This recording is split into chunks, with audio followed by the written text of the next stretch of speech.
Assalamualaikum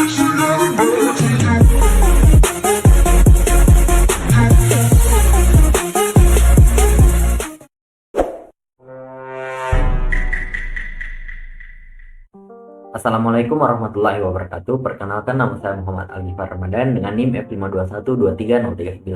Nah, pada kesempatan kali ini kami dari kelompok 2 ingin mempresentasikan hasil kerja kelompok kami terkait dengan hasil analisis aplikasi GitHub. Oke, langsung saja kita ke materinya. Nah, pertama-tama, apa itu GitHub? GitHub merupakan sebuah aplikasi pengembang perangkat lunak berbasis web yang menyediakan layanan hosting atau repository Git serta fitur kolaborasi tambahan seperti pelacakan masalah, pull request, dan integrasi CI atau CD. Nah, dengan GitHub, pengembang seluruh dunia dapat menyimpan kode secara publik ataupun privat.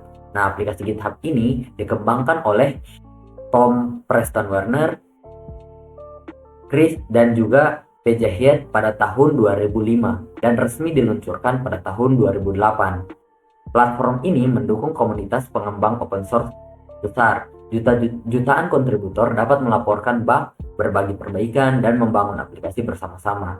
Sebagai tolak ukur popularitas, GitHub telah mencapai lebih dari 100 juta pengguna aktif dan 420 juta repositori awal pada tahun 2023 dan menjadikannya salah satu host kode terbesar. GitHub juga populer di lembaga pendidikan. Lebih dari 2000 universitas dan institusi di seluruh dunia menggunakan GitHub sebagai pembelajaran untuk membekali mahasiswa dalam keterampilan dunia nyata.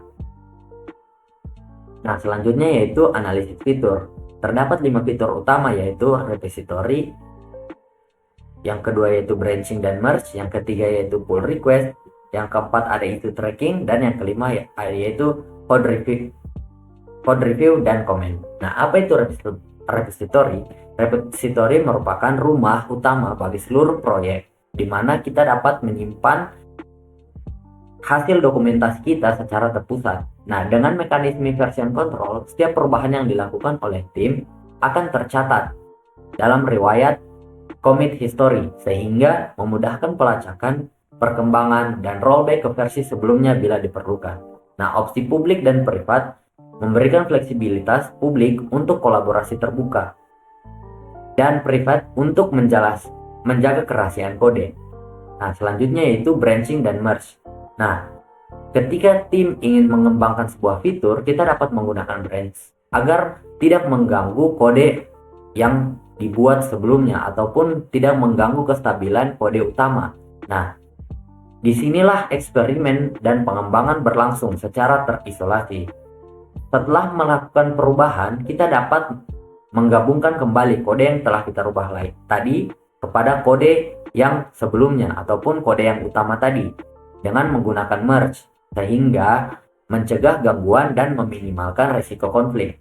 Nah, fitur yang ketiga yaitu pull request, di mana mekanisme ini mengusulkan dan mendiskusikan perubahan sebelum benar-benar diintegrasikan ke branch utama. Nah, setiap pull request membuat ringkasan perubahan, komentar, diskusi antar anggota tim, serta status pemeriksaan otomatis atau CI yang memastikan kode memenuhi standar kualitas. Hanya setelah semua pihak setuju dan lulus uji, maka perubahan akan disetujui dan juga di-merge. Nah, fitur yang keempat yaitu issue tracking. Nah, sistem ini berfungsi sebagai papan kendali ataupun dashboard untuk mencatat seluruh laporan bug, permintaan fitur, atau tugas pengembangan lain dalam bentuk tiket yang terstruktur. Nah, setiap tiket dapat diberi label prioritas dan penanggung jawab, sehingga tim dapat memonitor progres pekerjaan dengan transparan serta memprioritaskan masalah atau kebutuhan pengguna. Nah, selanjutnya yaitu ada code review dan comment.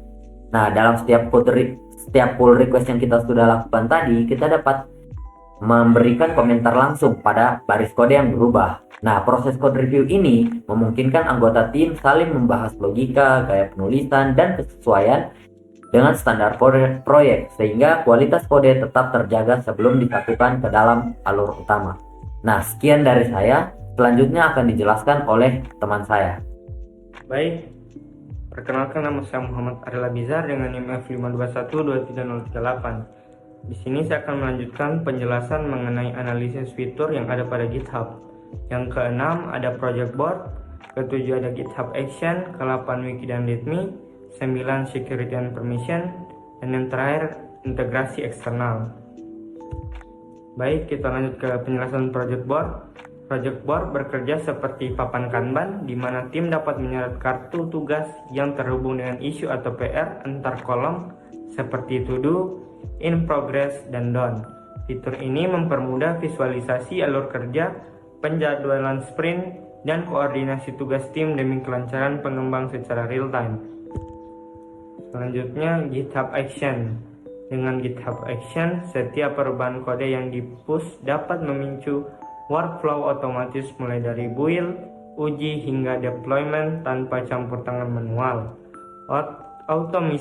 Otomasi ini mempercepat siklus rilis, mengurangi potensi human error, dan memastikan setiap versi yang terdeploy telah terverifikasi melalui serangkaian pengujian otomatis. Selanjutnya, wiki dan readme. Dan dokumentasi proyek disajikan lewat file readme.md di root repository dan halaman wiki internal GitHub. Readme berisi petunjuk instalasi, cara menjalankan, dan gambaran umum proyek. Sedangkan wiki memberikan ruang lebih luas untuk menjelaskan arsitektur, desain, dan panduan penggunaan secara mendetail. Selanjutnya, security and permission. GitHub menawarkan kontrol akses granular di mana pemilik repository dapat menetapkan peran seperti admin, maintainer, developer, viewer kepada anggota tim. Selain itu, fitur pemindahan kerentanan otomatis atau vulnerability scanning, memonitor dependencies dan kode sumber, memberikan peringatan atau rekomendasi perbaikan sebelum potensi celah keamanan dieksploitasi. Dan yang terakhir, integrasi eksternal. Untuk memperluas ekosistem pengembangan, GitHub mendukung integrasi eksternal dengan berbagai layanan pihak ketiga, mulai dari notifikasi di Slack, manajemen tugas di Trello, pipeline tambahan di Jenkins atau Travis di CI, hingga deployment ke Heroku. Integrasi ini menyatukan seluruh alur kerja DevOps dalam satu platform terpadu, meningkatkan efisiensi dan kolaborasi tim. Selanjutnya akan dijelaskan oleh teman saya. Baik, Assalamualaikum warahmatullahi wabarakatuh. Perkenalkan, nama saya Muhammad Herdiansa dengan NIM F5212337 dari kelompok 2. Jadi di sini saya akan membahas kolaborasi pada GitHub. Nah, salah satu kekuatan utama GitHub terletak pada kemampuannya untuk memfasilitasi kolaborasi antar pengguna baik individu maupun tim, dalam skala kecil hingga besar. GitHub mendukung kolaborasi antar pengguna melalui berbagai fitur inti. Salah satunya itu adalah repositori bersama, di mana beberapa pengguna dapat mengakses, mengedit, dan mengelola satu proyek-proyek dalam satu tempat terpusat. Terus, selain itu, ada isu tracking, yaitu sebuah sistem pencatatan masalah atau tugas dalam bentuk tiket terbuka yang bisa diberi label, ditugaskan, dan dikomentari oleh pengguna lain. Ini membantu tim mengidentifikasi dan menyelesaikan masalah secara terstruktur. GitHub juga mendukung proses evaluasi kode dengan fitur kode review dan comments, di mana anggota tim dapat memberikan masukan langsung pada baris-baris kode tertentu dalam PR. Mungkin itu saja kolaborasi pada GitHub. Terima kasih. Selanjutnya akan dibawakan oleh teman saya. Ya, Assalamualaikum warahmatullahi wabarakatuh. Saya Rehan Afghani dengan NIM F521230334. Kali ini kita akan melanjutkan pembahasan, yaitu mengenai kelebihan dari software GitHub. Yang pertama yaitu mempermudah kolaborasi pengembangan software. Jadi di GitHub ini, pengembang tim itu bisa melakukannya dengan secara efisien. Bisa jadi 2 orang atau bahkan puluhan developer itu bisa bekerja dalam satu proyek. Kemudian kelebihannya yang kedua yaitu sistem kontrol versi yang stabil. Nah, maksudnya adalah dengan GitHub kita dapat melakukan perubahan data dan nantinya GitHub akan mencatat semua perubahan kode secara otomatis. Yang ketiga ada integrasi dengan tools lain. Jadi GitHub bisa dihubungkan dengan berbagai layanan populer. Contohnya seperti Slack atau misalnya bisa dilakukan dengan VS Code atau kode editor populer lainnya. Kemudian yang keempat, mendukung open source.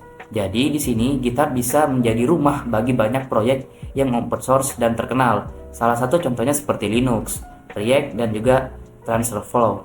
Nah, di sini yang kelima ada dokumentasi yang jelas dan terstruktur. Maksudnya adalah di GitHub Setiap proyek di GitHub itu biasanya dilengkapi dengan file readme.md, yang dimana file tersebut itu akan menjelaskan tujuan atau misalnya cara instalasi hingga penjelasan-penjelasan atau panduan bagi pengguna yang memakainya. Kemudian ada kekurangan. Jadi di GitHub ini tidak hanya ada keunggulan, tapi juga ada kekurangannya.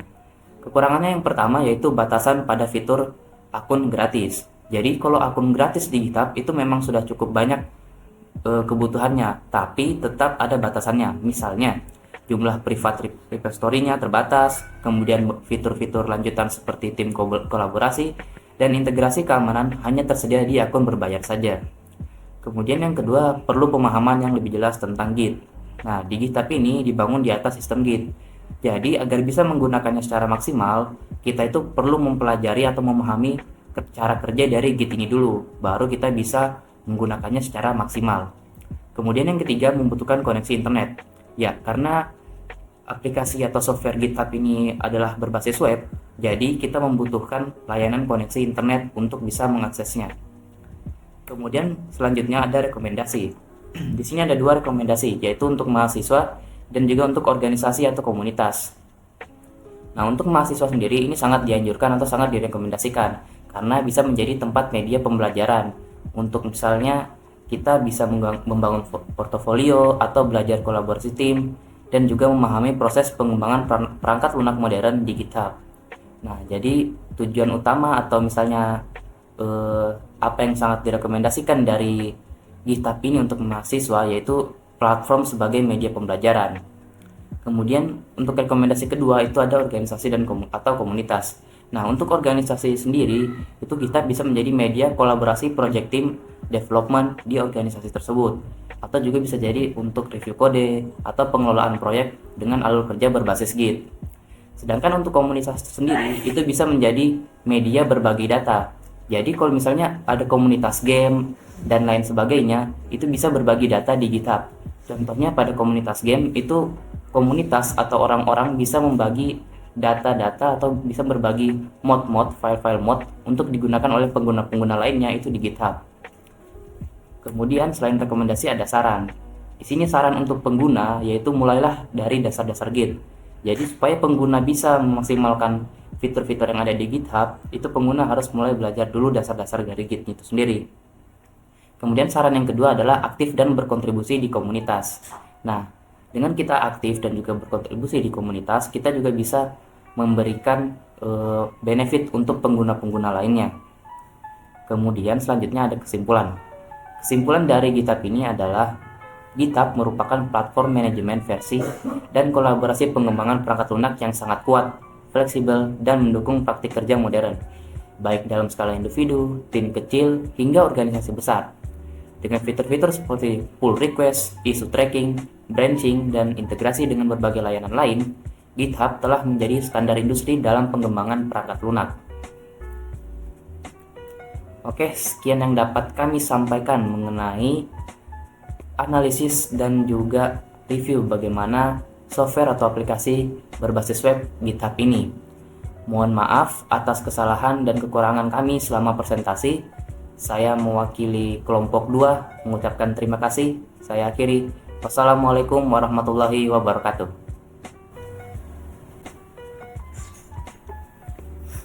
Baik, assalamualaikum warahmatullahi wabarakatuh.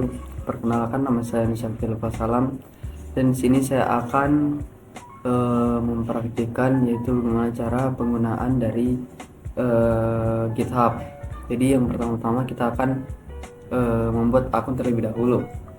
Yaitu di sini teman-teman tinggal sign up terlebih dahulu pada halaman website dari GitHub, yaitu di github.com. Lalu kita klik sign up. Setelah itu kita masukkan email.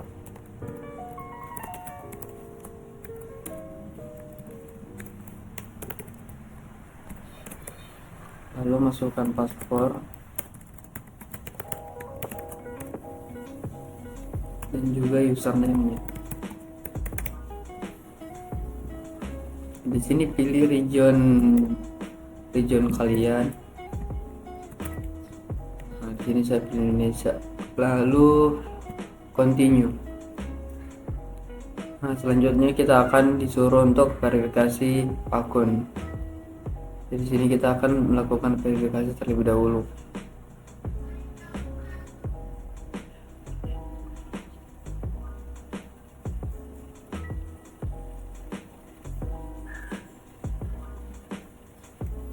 Oke, setelah kalian melakukan verifikasi, maka kalian akan dikirimkan kode verifikasi melalui email.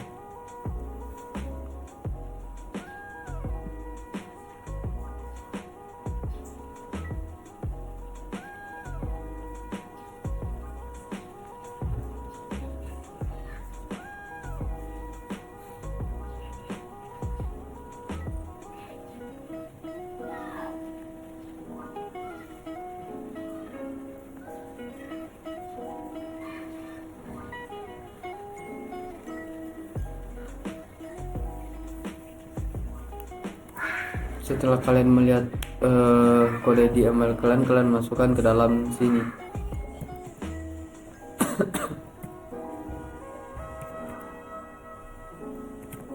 Oke, setelah memasukkan kode, klik continue dan kalian akan diarahkan untuk sign in ke akun kalian.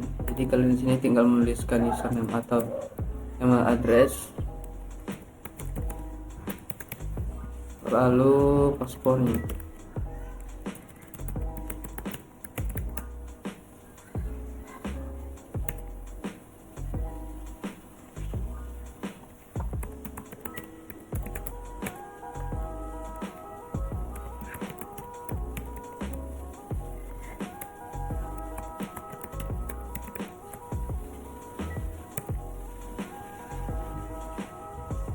Oke, maka nanti akan tampil halaman dashboard dari GitHub kalian. Jadi kalau langkah selanjutnya adalah kita membuat repository baru, yang mana ini akan kita gunakan nanti sebagai tempat berkolaborasi untuk jadi di sini itu adalah tempat untuk kalian dan teman kalian itu bisa saling berkolaborasi, itu misalnya kayak membuat tugas dan lain sebagainya. Jadi di sini kita akan membuat repository baru dan di sini kalian buat saja namanya, misalnya tugas kampus. Nah, setelah itu deskripsi dan juga ini apakah mau di public atau private. Lalu selanjutnya kalian ada mau tambahkan add readme. Jadi add readme ini adalah file untuk deskripsi dari project kalian. Lalu setelah semuanya sudah selesai, kalian tinggal create repository. Nah, setelah ini maka kalian akan mendapatkan yaitu berupa command line, yang dimana command line ini bisa kalian taruh di VS Code kalian untuk menyambungkan file project yang ada di VS Code kalian dengan GitHub. Oke, jadi langsung saja kita sambungkan VS Code kita ke GitHub. Oke, jadi yang kalian lakukan itu yang pertama kalian buat dulu folder baru. Jadi di sini kita akan membuat dulu tempat dari project yang akan kita hubungkan ke GitHub-nya. Jadi di sini kita buat dulu folder baru. Misalnya sini saya tulis tugas web misalnya. Nah, kita buat folder baru, lalu kita buka VS Code di sini di dalam foldernya. Jadi kalian tinggal ke terminal, terus ketik kode titik. Nah, maka nanti dia akan diarahkan ke VS Code-nya. Lalu di sini klik saja yes I trust. Nah, lalu di sini kalian tinggal buat, misalnya di sini kita buat satu file saja, file index.html. Lalu di sini kita misalnya buat file HTML sederhana saja.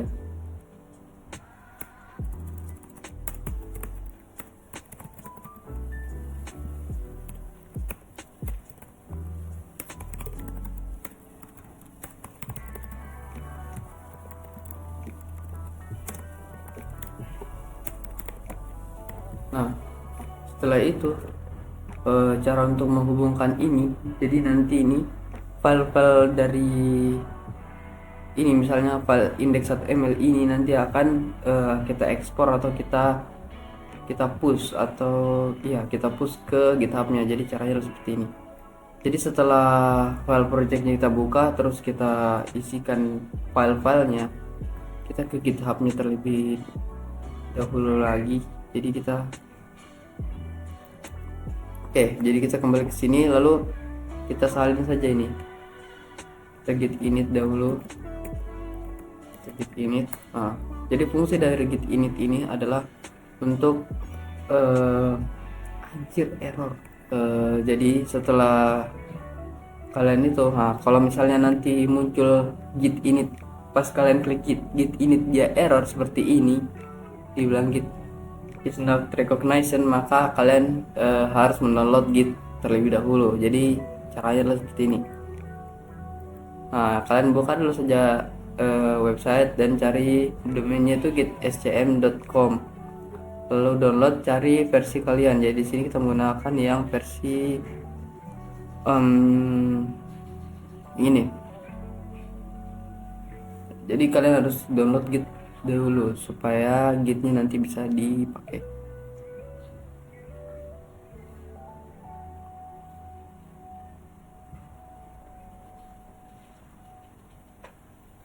Oke, jadi setelah mendownload gitnya, kalian jalankan. Ini klik next saja, next ya, next terus saja sampai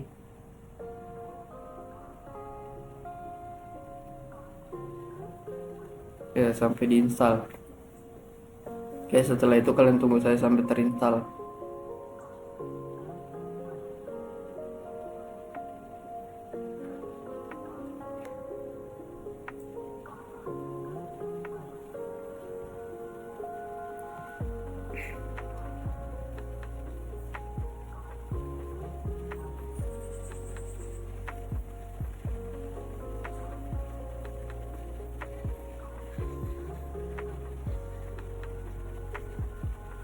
Oke, setelah itu klik saja finish.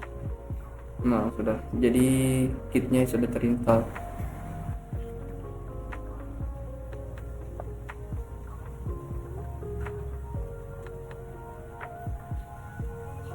Nah, setelah itu maka nanti itu di sini kalian pilih yang git base. Nah, setelah itu klik sudah git init. Nah, kan jadi nanti maka akan dibuatkan itu file folder yaitu .git. Jadi di situ tuh file-file yang akan mengatur nanti komen dari kalian. Jadi lanjut, kita akan ke step selanjutnya, yaitu kita git commit. Nih, kita git commit itu gunanya untuk kita melakukan commit atau kayak kita deklarasikan. Nah, ini atau kita kayak misalnya ada yang mau kita save, itu kita deklarasikan saya mau menyimpan ini. Nah, di sini itu sintaksnya itu git commit /m itu maksudnya message. Jadi kita memasukkan message di sini, pesannya misalnya menyimpan indeks. Ini. Kenapa di Oh, belum. Sabar.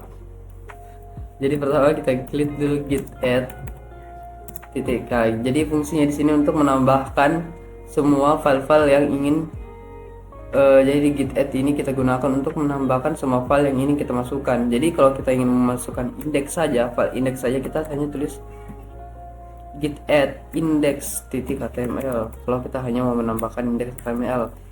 Nah, kalau kalian mau menambahkan semuanya, jadi tinggal klik titik saja. Nah, jadi di sini dia akan memasukkan semua file itu ke dalam staging area. Jadi di sini belum masih di staging area. Nah, setelah masuk ke staging area, kita git commit, lalu kita kasihkan message-nya git commit -m, message-nya menambahkan indeks titik HTML. Nah, jadi kenapa kita di sini kasihkan message? Jadi misalnya kalau kita berkolaborasi dengan teman kita, maka teman kita juga akan tahu apa yang habis kita commit. Jadi di sini dia pasti akan melihat. Di sini misalnya kita kan tadi menambahkan indeks HTML. Nah, jadi pas temannya kita lihat itu, dia bisa tahu, oh teman saya habis menambahkan indeks HTML gitu. Nah, jadi sini kita commit. Nah, setelah itu, ini setelah kita commit, jadi ini tuh sudah siap untuk di push. Jadi langkah selanjutnya adalah kita, ini. Jadi pertama-tama, kalau misalnya kita baru membuat repository baru, maka kita harus membuat dulu yang namanya branch baru, yaitu dengan cara menggunakan git branch min m main. Jadi ini kita membuat branch atau bisa dibilang itu cabang-cabang. Jadi misalnya kalian itu bekerja sebagai tim dengan teman kalian. Jadi teman kalian ada yang sebagai front end, ada yang back end. Kalian bisa buatkan cabang atau branch, yaitu dengan misalnya teman kalian itu bikin cabang front end, nah satunya lagi bikin back end. Jadi kenapa bisa untuk apa gunanya? Jadi itu berguna untuk agar codingannya nanti tidak tabrakan. Jadi branchnya itu menjadi pemisah antara bagian-bagiannya. Jadi di sini kita membuat sebuah branch, yaitu branch main.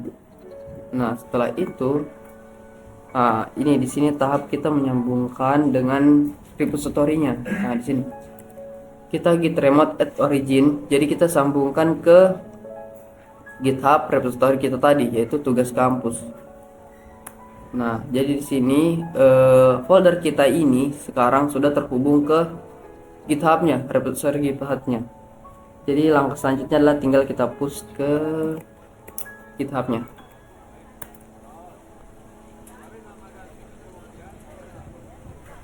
Nah, di sini kalian kalau baru pertama menggunakan GitHub, maka kalian pasti akan disuruh untuk login GitHub terlebih dahulu. Jadi di sini kalian klik sign in saja dan lakukan authorize.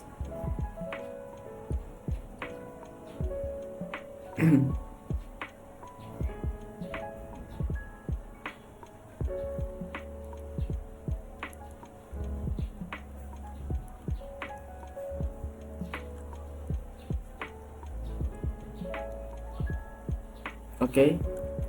Coba kita lihat. Oke. Jadi di sini sudah melakukan authorize dan di sini filenya itu sudah di push. Jadi dia sudah di push ke GitHub. Coba kita lihat di GitHub-nya apakah dia sudah terpush. Nah, jadi bisa dilihat. Jadi di sini akan di sini tampil. Jadi akan tampil yaitu file index HTML yang kita tambahkan tadi. Jadi dia akan masuk ke dalam repositorinya. Nah, jadi selanjutnya saya akan mendemonstrasikan kalau misalnya kita itu berkolaborasi dengan teman. Jadi nanti kita akan menambahkan teman ke dalam repository ini dan kita akan melakukan kolaborasi untuk misalnya membuat sebuah proyek tugas seperti itu. Oke, baik. Jadi setelah kita membuat repository, jadi langkah selanjutnya adalah untuk melakukan kolaborasi. Jadi cara membuat kolaborasi di GitHub itu caranya adalah yang pertama kita harus menambahkan terlebih dahulu kolaborator kita atau teman kita yang ingin menjadi kolaborator yang ingin diajak kolaborasi. Jadi yang pertama kita lakukan adalah kita masuk ke settings. Sini ke settings. Lalu kita ke kolaborator. Nah, di sini kalian tambahkan ini add people, kalian tambahkan nama username teman kalian, lalu add to repository. Nah, seperti itu. Lalu setelah itu maka nanti pada GitHub teman kalian akan tampil notifikasi atau pesan untuk meminta bergabung dengan kolaborator kalian atau repository kalian. Nah, setelah itu maka nanti teman kalian akan masuk ke dalam GitHub kalian dan akan menarik kode yang sudah ada dari repository kalian. Baik, Nah, pada kesempatan kali ini saya akan menjelaskan bagaimana cara untuk melakukan kolaborasi dengan teman saya terkait dengan proyek yang telah dia buat. Nah, langkah yang kita lakukan yaitu pertama kita mengecek notifikasi dari GitHub yang telah kita punya. Nah, setelah itu kita masuk pada inbox dan di sini teman saya telah mengundang saya untuk ke dalam proyek tugas kampus yang telah dia buat. Nah, kita tinggal klik ataupun kita accept. Nah, setelah kita accept, maka kita sudah terhubung dengan repository yang telah dia buat tadi. Oke. Nah, pada kali ini saya akan menjelaskan bagaimana cara menggunakan repository yang telah kita tambahkan tadi. Nah, pertama-tama kita membuka folder dari repository yang telah kita tambahkan. Nah, contohnya di sini folder tugas. Nah, folder tugas kita masuk folder link, lalu ini merupakan folder dari repository yang telah kita tambahkan. Nah, di dalam sini terdapat satu file index.html, di mana index.html ini merupakan file awal dari repository yang telah kita tambahkan. Nah, untuk mengubah atau melakukan konfigurasi terkait dengan file ini atau menambah sebuah folder atau file baru tanpa mengganggu dari kode utama, maka kita terlebih dahulu membuat branch. Nah, bagaimana cara membuat branch? Nah, pertama kita Ctrl J untuk membuka terminal, lalu kita tulis git switch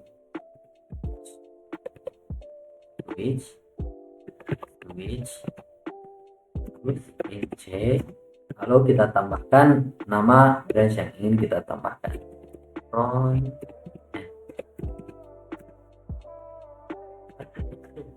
Total branch name already exists. Oh, git check. Oh, oke. Git branch index from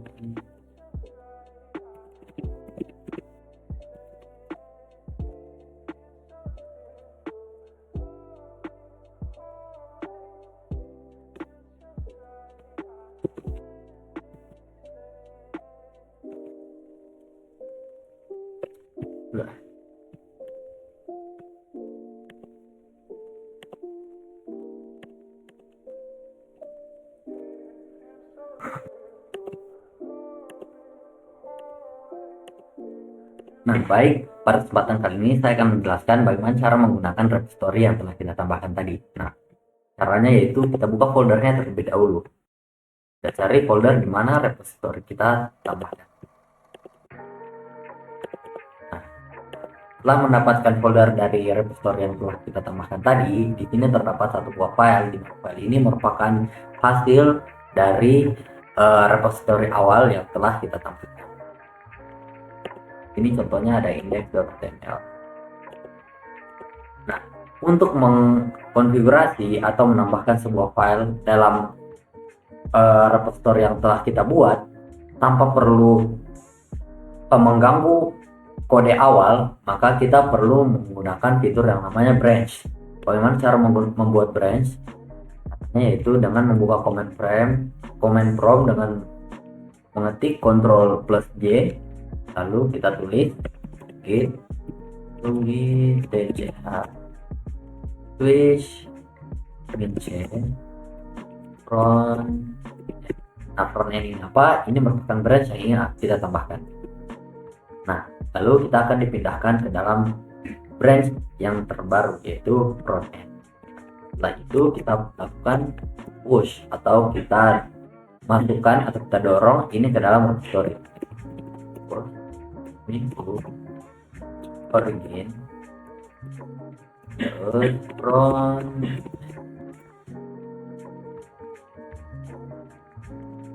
Oke.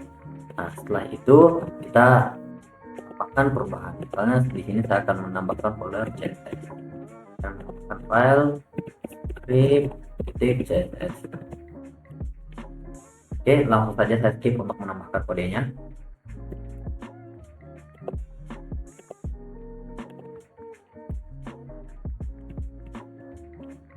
Nah, setelah kodenya sudah ditambahkan, di sini kita lakukan git commit untuk git add terlebih dahulu.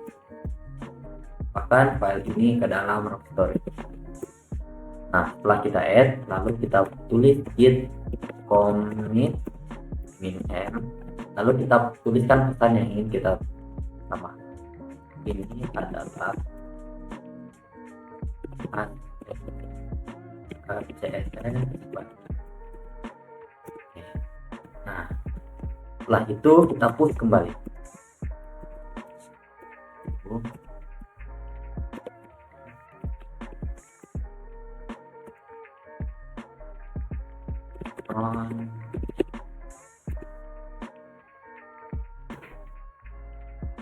Oke.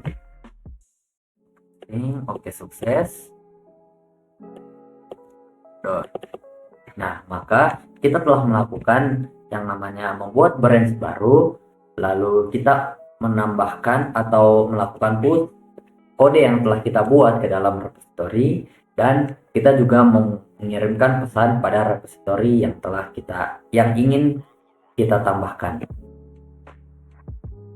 Nah, oke, sekian dari saya. Selanjutnya akan dijelaskan oleh teman saya. Oke, baik. Jadi di sini teman saya sudah melakukan yang namanya melakukan pull request, yaitu mengambil dari isi dari repository saya dengan melakukan git clone tadi. Nah, lalu teman saya juga sudah membuat branch baru yang mana yang ini branch ini berguna untuk sebagai pemisah atau pembeda antara bagian-bagian dari kodenya agar tidak bertabrakan. Nah, jadi di sini teman saya sudah membuat branch baru yang mana itu di sini ada branch front end. Nah, terus tadi teman saya juga sudah membuat file CSS baru yang mana nantinya ini akan saya ambil untuk saya hubungkan dengan file index yang sudah saya buat tadi. Nah, ini untuk menampilkannya nanti. Jadi di sini teman saya sudah membuat branchnya. Nah, jadi itu branch front end, dan juga sudah melakukan push untuk satu file, yaitu file CSS-nya. Nah, jadi di sini kita akan mengambil file CSS-nya terlebih dahulu. Jadi yang pertama kita lakukan adalah kita masuk dulu ke branch-nya. Nah, jadi di sini kita akan melakukan yang namanya kita pilih dulu branch-nya. Kita akan masuk ke dalam branch front end. Nah, jadi kita akan ke kode, lalu kita pilih branch-nya, kita pakai branch front end. Nah, maka di branch front end ini akan ada tampilan ini. Jadi teman saya tadi sudah menambahkan CSS baru di sini. Ada folder CSS dan ada file script.js di dalamnya. Nah, jadi caranya itu cara untuk menyambungkannya ke file main-nya, kita itu ke ini. Kita ke one commit ahead. Nah, lalu di sini kita create pull request. Nah, nanti dengan mengklik create pull request, maka file yang sudah ditambahkan oleh teman saya tadi ini akan masuk ke dalam branch main, yaitu branch utama yang sudah kita buat. Nah, oke, jadi kita akan create pull request di sini. Nah, maka nanti di sini file yang dibuat teman saya tadi akan masuk ke dalam branch main-nya. Nah, di sini kita akan klik merge pull request. Lalu kita confirm merge. Nah, oke, jadi sekarang file CSS-nya sudah masuk ke dalam branch main. Jadi bisa kita lihat di sini di main-nya. Di dalam main-nya sudah ada folder CSS yang sudah ditambahkan tadi di dalam branch main-nya. Terus sekarang cara untuk mengambil atau memperbarui folder kita, kan tadi folder kita itu belum terperbarui. Caranya itu kita pull request. Jadi kita masuk dulu ke VS Code-nya.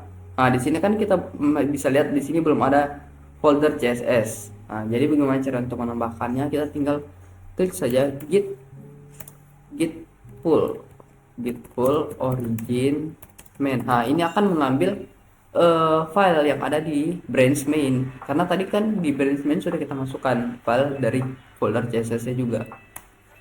Nah, di sini dia akan mengambil teman-teman. Jadi dia akan mengambil apa namanya? Dia akan mengambil folder dan juga file CSS-nya tadi. Nah, di sini sekarang di dalam folder project kita sudah ada script.js yang ditambahkan oleh teman kita tadi. Nah, begini. Nah, setelah itu saya akan menambahkan script di sini itu untuk menghubungkan dengan file CSS yang sudah dibuat teman saya. Oke, jadi kita buat saja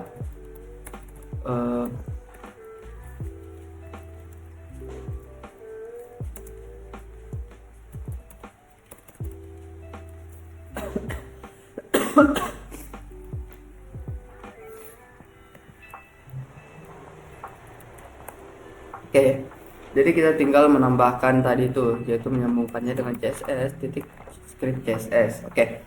Nah, setelah ini maka CSS yang dibuat teman saya sudah terkoneksi ke indeks HTML saya. Mari kita lihat tampilannya seperti apa. Oke, jadi beginilah tampilannya setelah kita melakukan kolaborasi. Jadi teman saya membuat front end-nya yaitu tampilannya, dan saya membuat indeksnya. Dan setelah teman saya membuat file CSS-nya atau tampilannya, teman saya melakukan pull dan melakukan push, dan saya mengambilnya dengan menggunakan pull. Nah, lalu saya menyambungkannya ke dalam indeks saya di sini. Nah, jadi maka sekarang dia akan menampilkan hasil akhirnya, yaitu berupa project yang dimana di dalamnya sekarang sudah ada file CSS dan juga HTML yang sudah ada stylingnya. Oke, jadi mungkin begitu saja penjelasan terkait dengan cara untuk melakukan kolaborasi di GitHub. Jadi yang kita lakukan itu menambahkan teman, dan juga teman bisa melakukan pull untuk mengambil folder dan juga file-file yang ada dari repository. Lalu teman juga bisa melakukan push untuk menambahkan file ke dalam project, dan kita bisa pull kembali untuk mengambil project yang sudah dibuat teman kita, dan kita bisa menyambungkannya atau memerge-nya ke dalam branch utama. Oke, mungkin jadi begitu saja penjelasan terkait kolaborasi di GitHub. Kurang lebihnya mohon dimaafkan. Wassalamualaikum warahmatullahi wabarakatuh.